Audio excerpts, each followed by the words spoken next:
Tesla goes to Dubai. August 31, 2022. Tesla has taken several of their vehicles to the deserts of Dubai for some extreme heat and durability testing. In a post to the automaker's Instagram account, Tesla says that temperatures reached over 122 degrees during the testing. Far beyond what a typical owner will see in Canada and the US for the testing, Tesla appears to have brought several Model Y and Model 3 cars to Dubai. And even the refresh Model X, even though it is still only available in North America. The only vehicle seemingly missing from the testing was the new Model S, based on the photos included in the post. That testing included the field quality engineers tackling some sand dunes and traveling along windy and deserted roads. Unfortunately, Tesla didn't reveal how the testing went, or if there was something specific they were testing in the extreme temperatures, hinting they could have been testing new technology that hasn't yet been added to their production vehicles. Tesla has of course done the opposite and completed some extensive cold weather testing. This was the case for the Model Y before it was released in early 2020. Several test vehicles were spotted in Minnesota and Salt Lake City. And Tesla also sent a pre-production Model Y to their remote testing grounds in Alaska prior to the launch. A lot of that testing was done to evaluate the performance of the new heat pump that was first introduced in the Model Y, as many owners can attest to. It didn't perform very well this past winter as it failed in extremely cold temperatures. It took several months for Tesla to diagnose and release a fix. But that only came after the worst of the cold weather. So we will see in a few months if the issue has truly been fixed. Source reposted and summarized from Darren John at Drive Tesla Canada. My take: I would love to know the details on how well they did. Tesla FSD Beta v10.69.2 rolls out to all 100K testers next week. August 31, 2022. Elon Musk announced that Tesla FSD Beta 10.69.2 would roll out to all 100,000 testers next week as planned. Version 10.69.2 will be the last phase of Tesla's latest software update release. In the first phase, Tesla released the FSD Beta update to 1,000 testers. The company released 10.69.1 this week to 10.000 testers. Elon Musk recently commented to beta tester John Herity, 10.69.1 is even better. We reduced latency and jitter in hardware command loop. So time from object detection to brake actuation is 10% to 20% better. Herity released a video testing 10.12.2. 2022.12.3.20. Showcasing how Tesla FSD Beta works when it detects kids on the road. His video attempted to disprove Dan O'Dowd's anti-FSD claims. Tesla plans to raise the price of FSD Beta after the wide release of 10.69. So anyone interested in getting FSD might want to consider purchasing it now. Currently, it costs $12,000 in the United States. Tesla plans to raise the price to $15,000 in the US. Tesla FSD Beta testers on 10.69. Thus far, most beta testers have seen significant improvements in the self-driving software since the release of 10.69. For instance, at Whole Mars Catalog stated that the latest FSD Beta update was more human-like in its driving. Another tester, at Tesla Owners SV, commented that 10.69 executed the smoothest driving experience with little to zero disengagements. FSD Beta 10.69.1. The verdict is still out on 10.69.1. Tesla FSD Beta 10.69 release notes are available here. Version 10.69.1 has similar release notes with a few new tidbits. One of the most significant changes to 10.69.1 is that Tesla reset strikes to zero. Source reposted and summarized from Maria Morano at Tesla RT. My take: we are going to get there. Sooner rather than later. Insurance company faked a Tesla battery fire to prove batteries catch fire. August 31, 2022. An insurance company wanted to prove that Tesla batteries catch on fire and performed a test without the battery. Yes, you read that right. AXA Insurance put on a show marketed as a crash test and admitted to 24auto.de that there were no batteries in the tested videos.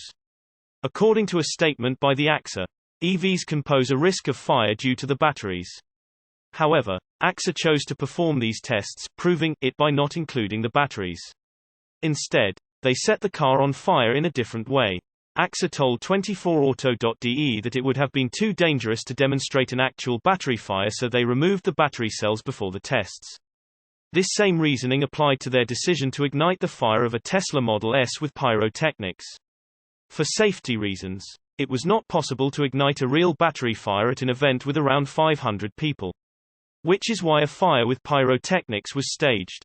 We wanted to use the fire. The accident researchers on the one hand point out the danger of a cell fire, which can result from damage to the underside of the electric car, and on the other hand point out the problems with fires in electric vehicles in general.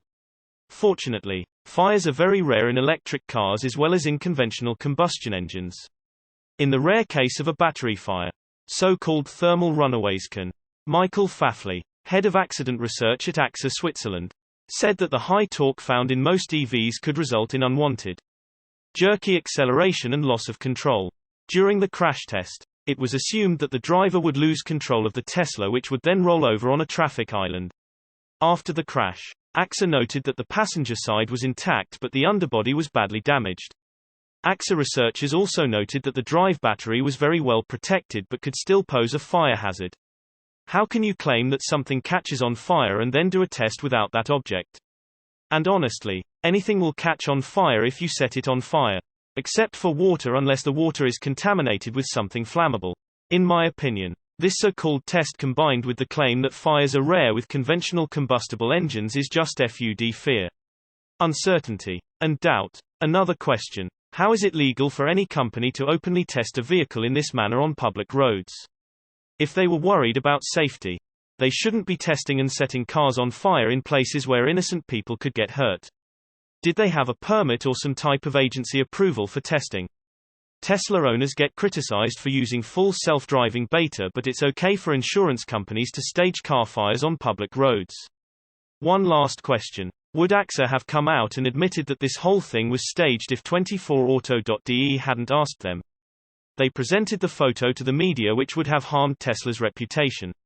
So the question has to be asked: what were AXA's real motives here? Source reposted and summarized from John Kreider at Tesla RT. My take: this is one of the reasons why the auto insurance companies need to be disrupted. Elon Musk subpoenas former Twitter executive and whistleblower Peter Zatko.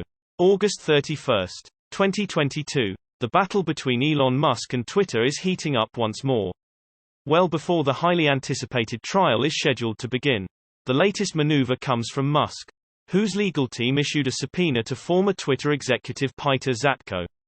Zatko made international headlines for his whistleblower complaint to U.S. officials last week, claiming the social media company has misled regulators about how many fake or spam accounts it is able to detect. Musk's central argument for walking away from the $44 billion deal is that Twitter has not been truthful and underreports the number of bots signed up on the service. Zatko alleges Twitter does not know the true number of bots, and doesn't have the resources, or the inclination, to know the true number. Perhaps more importantly, Zatko also claimed Twitter has virtually no privacy and security regulations, allowing thousands of employees access to many of its critical controls, which if in the wrong hands could be used to manipulate content on the platform. Zatko was fired from Twitter earlier this year from his role as the company's head of security for what was labeled as poor performance. According to a statement from his lawyers, he will abide by the subpoena and appear for a deposition. The trial between Musk and Twitter is scheduled to begin on October 17 in Delaware Chancery Court. Ahead of the trial, Musk has sold nearly $7 billion in Tesla shares in case the pending deal is forced to close, and in case some of his private equity partners in the deal fail to follow through and provide their previously committed funds. Musk has pledged to rebuy those Tesla TSLA shares if he is successful in court and is able to walk away from the deal. Source reposted and summarized from Darren John at Drive Tesla Canada.